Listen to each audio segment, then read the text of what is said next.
একটা করে চিপল লাগাচ্ছে, একটা করে বসে পড়ছে। কেন? ওয়াই? আমি জানতে চাই কত টাকার বিনিময়ে কারা নিয়েছে টাকা? কেন সল্টলেক কর্পোরেশনের কাউন্সিলররা কাজ করে না? কারো অভ্যাস হয়ে গেছে আইসি হলে যতটা পারি ইনকাম করে নি, এসডিও হলে একটা সঞ্চয় করে নি, ডিএম যে কদিন থাকবো সঞ্চয় করে নি দেশে পাঠিয়ে দিই। এগুলো অনেক হয়েছে, আর করবেন না প্লিজ। এবার কিন্তু বড্ড চোখে লাগছে। I will throw them out. এখানে আমি কারো কথা শুনবো না, সে যত বড়ই নেতা নেত্রী হোক।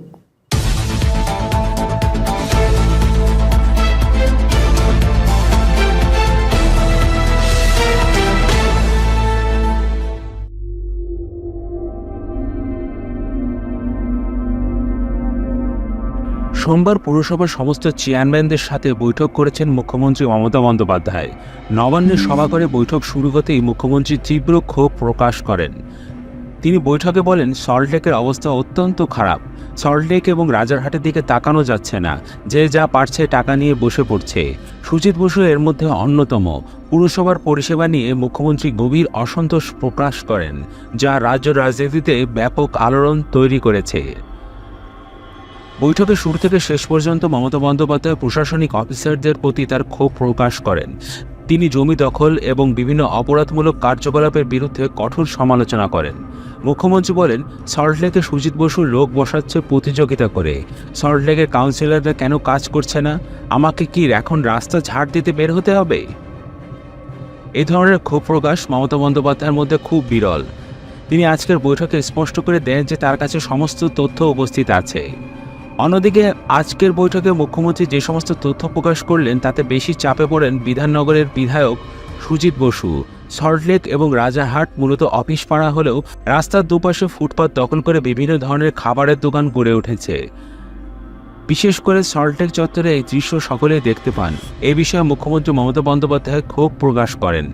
বাংলার মুখ্যমন্ত্রী মমতা বন্দ্যোপাধ্যায়ের বর্তমান সমস্যাগুলি তুলে ধরে বলেছেন, ফুটপাতের অবৈধ দখল বাড়ছে, পুরসভা এবং পুলিশ এগুলি উপেক্ষা করছে। যারা দেখছে না তাদের পথ থেকে সরানো হবে। অবৈধ পার্কিং থেকে শুরু করে রাস্তা দখল করে অটো এবং টোটো দাঁড়িয়ে আছে। টেন্ডার প্রক্রিয়া এখন থেকে কেন্দ্রীয়ভাবে হবে। অনেকে ত্রিপল টাঙিয়ে বসে পড়েছে। কে টাকা নিচ্ছে? কেন কাউন্সিলররা কাজ করছে না? সল্টলেক এবং রাজারহাটে অবৈধ দখল বাড়ছে। সল্টলেকে সুজিত বসু ইচ্ছে মতো লোক বসাচ্ছেন। কেন বাইরের লোক বসবে? এআইডি অফিসের সামনে রাস্তা দখল হয়ে গিয়েছে, আমি নিজে দেখে এসেছি। রাস্তা ফুটপাতে এনক্রোচমেন্ট বেড়েই চলেছে। পুরসভা তো চোখ দিয়ে দেখে না, পুলিশও দেখে না, আমাকে একা দেখতে হবে, আর তারা পোস্টে থাকবে। যারা এগুলো দেখবে না তাদের সরিয়ে দেওয়া হবে কাজ থেকে।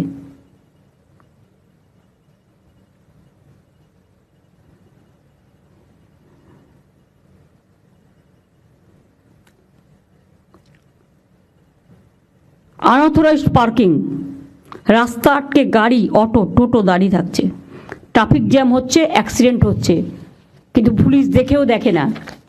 আমি বললে তখন একবার সেভ লাইভ করে 7 দিন দেখানোর জন্য, তারপরে আবার যেমন ঘুমিয়ে পড়ার আবার ঘুমিয়ে পড়ে। এসডিওকে দিলেও যা, ডিএমকে দিলেও তাই, নমিনেটেড মেম্বারকে দিলেও তাই, ইলেক্টেড বডিও তাই।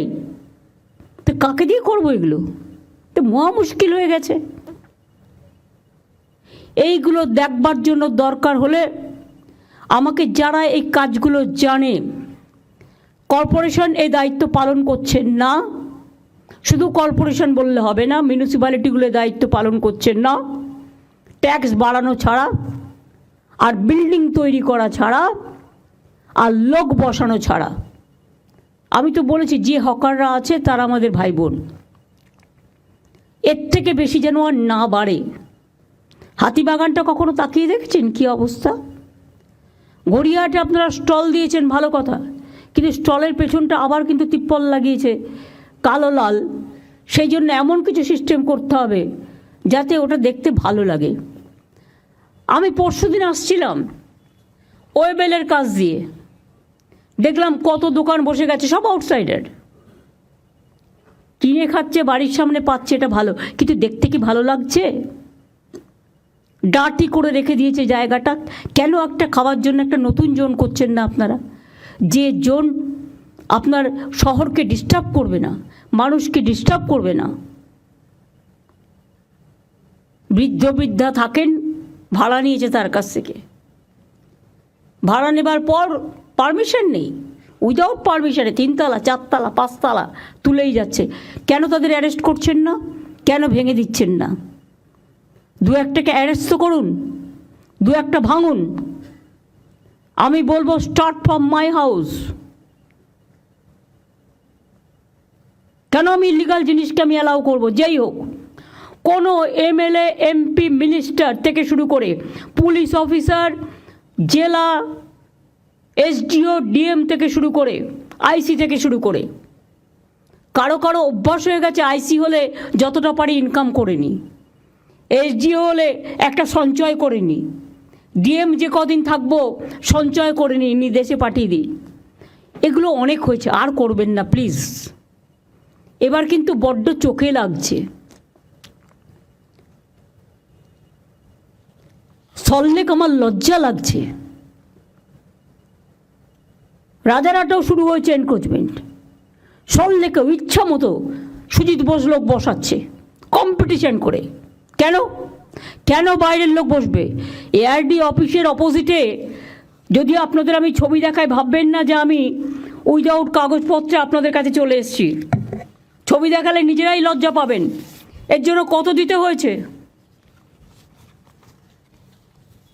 একদম পুরো এআরডি অফিসের সামনে সব এনক্রোচমেন্ট হয়ে গেছে। একটা করে তিপ্পল লাগাচ্ছে, একটা করে বসে হচ্ছে, একটা করে তিপ্পল লাগাচ্ছে, একটা করে বসে হচ্ছে। কেন? ওয়াই? আমি জানতে চাই কত টাকার বিনিময়ে কারা নিয়েছে টাকা? কেন সল্টলেক কর্পোরেশনের কাউন্সিলররা কাজ করে না? তারা তো ইলেক্টেড বডি, কেন কাজ করে না আমি জিজ্ঞেস করছি। রাস্তা ঝাড় দেয় না? এবার কি আমাকে রাস্তা ঝাড় দিতে বেরোতে হবে? শুধু কি ওপরের দিকে তাকালেই হবে? নিচের দিকে তাকাতে হবে না?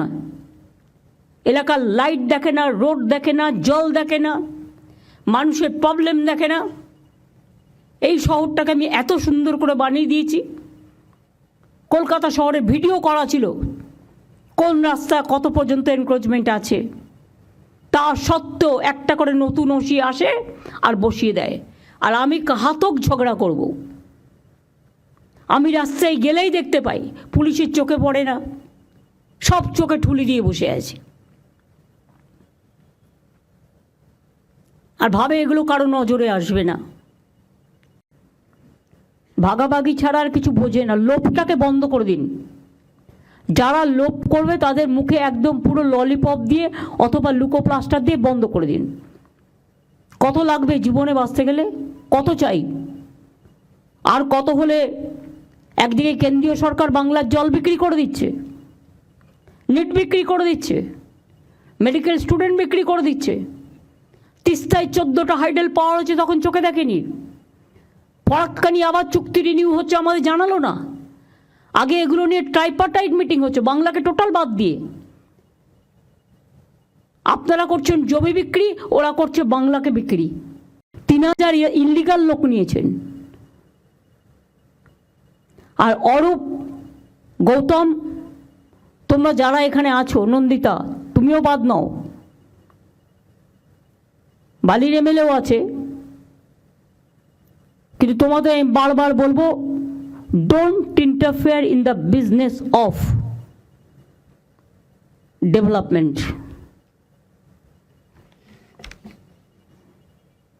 এবং বিজেপিতে এই সুযোগে তোমরা তো পুরো ভাগ দিচ্ছ তাদের। এ তো আরো মারাত্মক। অফিসাররা আবার ভাগ দিয়ে দিচ্ছে তার থেকে বিজেপিকে।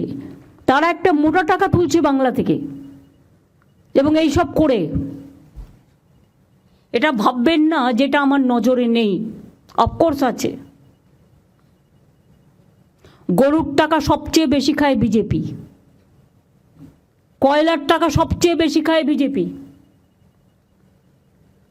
বালি থেকে শুরু করে পাথর সবচেয়ে বেশি খায় বিজেপি। কিন্তু টাকাটা যায় পুলিশের থ্রুতে, ওভারলোডিং ট্রাক, এর থেকে একটা বড় ইনকাম আসে, সেটা যায়। এগুলো সব আমি এখন শুনতে পাচ্ছি, এবং আমাদেরও কিছু কিছু লোক আছে তারাও যাতে ইডি সিবিআই না ধরে, বিজেপি তো ভয় দেখায় কতগুলো আছে, তারা সবচেয়ে বেশি টাকা তোলে, টাকা তোলার মাস্টার হয়ে গেছে। আমি টাকা তোলার মাস্টার চাইছি না, আমি জনসেবক চাইছি। যারা পারবেন তারা করবেন, আগামী দিন তারাই টিকিট পাবেন, আর যারা করবেন না I will throw them out. এখানে আমি কোনো কারো কথা শুনবো না, সে যত বড়ই নেতা নেত্রী হোক, এটা মাথায় রাখতে হবে।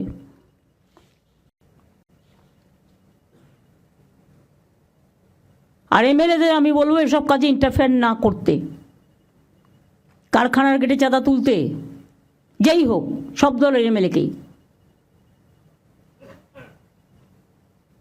জমি দখল করতে, কাউন্সিলর না থাকলে আরও ভালো, তারাই ডাইরেক্ট করে নিচ্ছে, এসব হবে না। আমার কাছে কিন্তু প্রত্যেকটা রিপোর্ট আছে এবং আমি ইচ অ্যান্ড এভরিথিং জানি।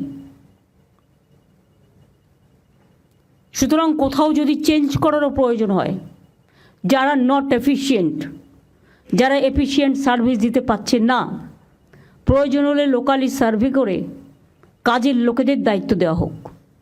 সেক্ষেত্রে আমাকে রিপোর্ট আমি চাই না, আমার লিস্ট চাই।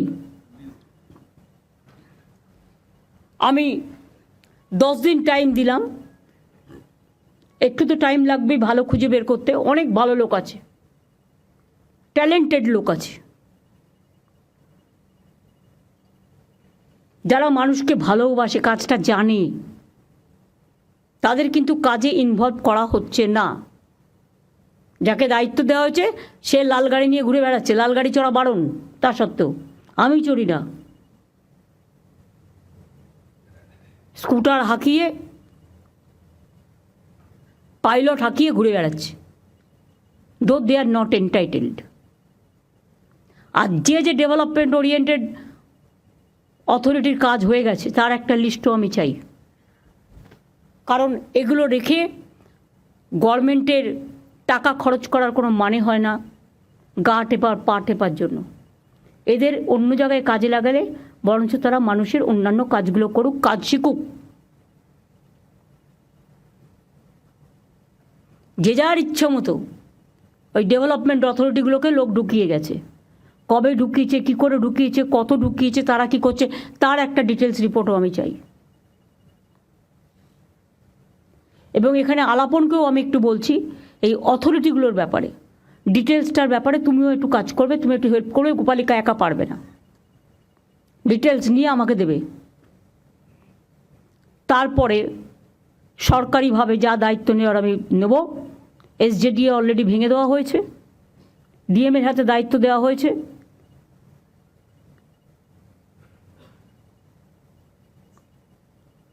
এইভাবে অন্যান্য জায়গাতেও যার কাজ হয়ে গেছে সেখানে কোনো অথরিটি থাকার দরকার নেই, মানুষই হোক অথরিটি। আমার সেলফ হেল্প গ্রুপে মেয়েরা খুব ভালো কাজ করে, ছেলেরাও, আশার মেয়েরা কত ভালো কাজ করে। তারা যদি করতে পারে তাহলে পাবলিক ওয়ার্কটা, রাস্তায় মিউনিসিপ্যালিটির চেয়ারম্যানরা বা যে যিনি দায়িত্বে আছেন তার কোনো দায়িত্ব নেই। আজকে বললাম, দুদিন বাদে ভুলে গেল, এবারে কিন্তু সেটা হবে না। আমি দেখব ডেভেলপমেন্ট কি হচ্ছে, আর না হলে আমি কিন্তু ভেঙে দেবো, পরিষ্কার বলছি। তখন আমায় কিন্তু দোষ দেবেন না, এবং সেক্ষেত্রে আমি আর তুমি করব না।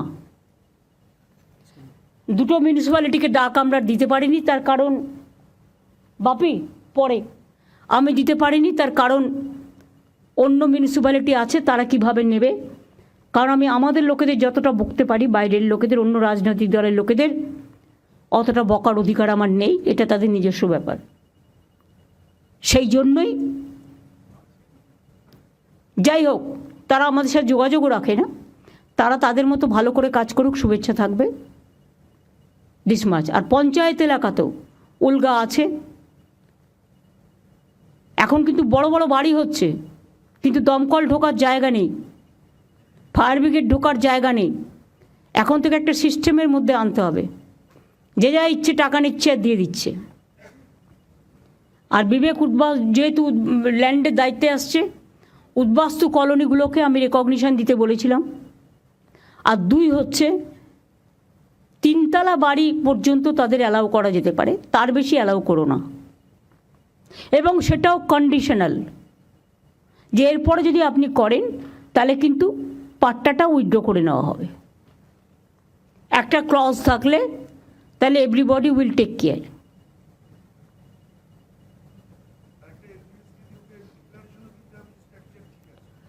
হ্যাঁ, স্ট্রাকচার ঠিক আছে, ফায়ার এটা ঠিক আছে, ইলেকট্রিফিকেশনের দিক থেকে ঠিক আছে, তার একটা ডিক্লারেশন দিতে হবে, তাহলে অনেকটা কাজ হয়ে যাবে।